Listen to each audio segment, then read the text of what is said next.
Welcome to Melbourne, a vibrant and multicultural city which was initially founded on the country of the Wurundjeri and Bunurong peoples of the Kulin Nation.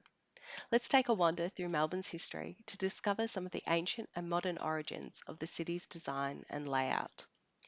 What is now the state of Victoria was informally settled throughout the early 1830s by colonialists from Tasmania who were attracted by whaling and agricultural opportunities. The township was officially recognised in 1836. Taking inspiration from the ancient Greek and Roman city design, a grid layout with wide streets oriented on a north-south and east-west axis, with large uniform blocks of land, were drawn up by surveyor Richard Hoddle in 1837 and chosen to convey a sense of order upon the new township. This basic design endures in the CBD to this day. For the first 14 years, the town slowly grew and developed. The discovery of gold in 1851 precipitated rapid population growth, with hundreds of thousands of migrants from around the world flooding to Melbourne and the goldfields to its north. As the population breached the city's initial parameters, the straight lines and structured design was lost. With the influx of people and money, the city's spatial layout started to be differentiated, with the clustering of services in certain regions. The Victorian Parliament and Treasury was established in the city's east, an area which today is dominated by buildings housing the public service. The theatres and music halls clustered in Bourke Street, while the central and western ends of Collins Street were dominated by banks and insurance organisations. The first rail systems were developed, connecting the city to the port and connecting prospective gold miners to the fields. The later radial design of the train lines has guided Melbourne's development and spread, enabling a vast suburban sprawl as the population increased throughout the 19th and 20th centuries. With the population boom in the 1850s came increased waste and pollution, earning the city's nickname Smelbourne. Noxious trades situated on the banks of the Yarra River for ease of access to fresh water. Animal hides were soaked in the river waters for days, and industrial waste dumped back into the river.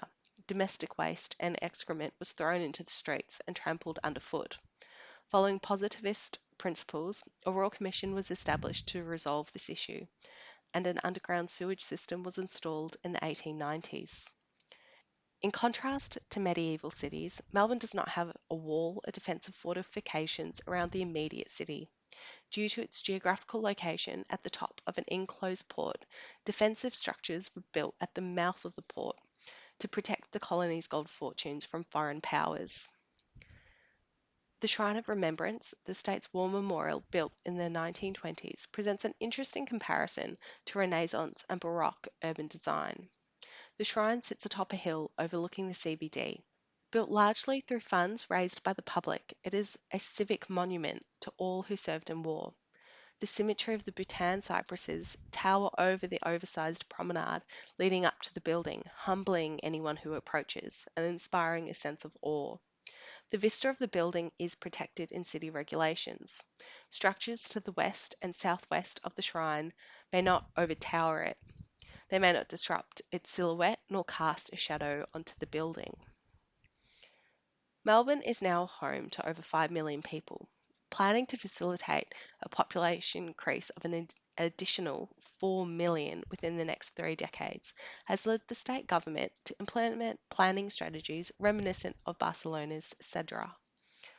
The government is encouraging more mixed-use spaces in suburban regions and a decentralisation of business and commerce. Increased population densities will be supported along public transport lines.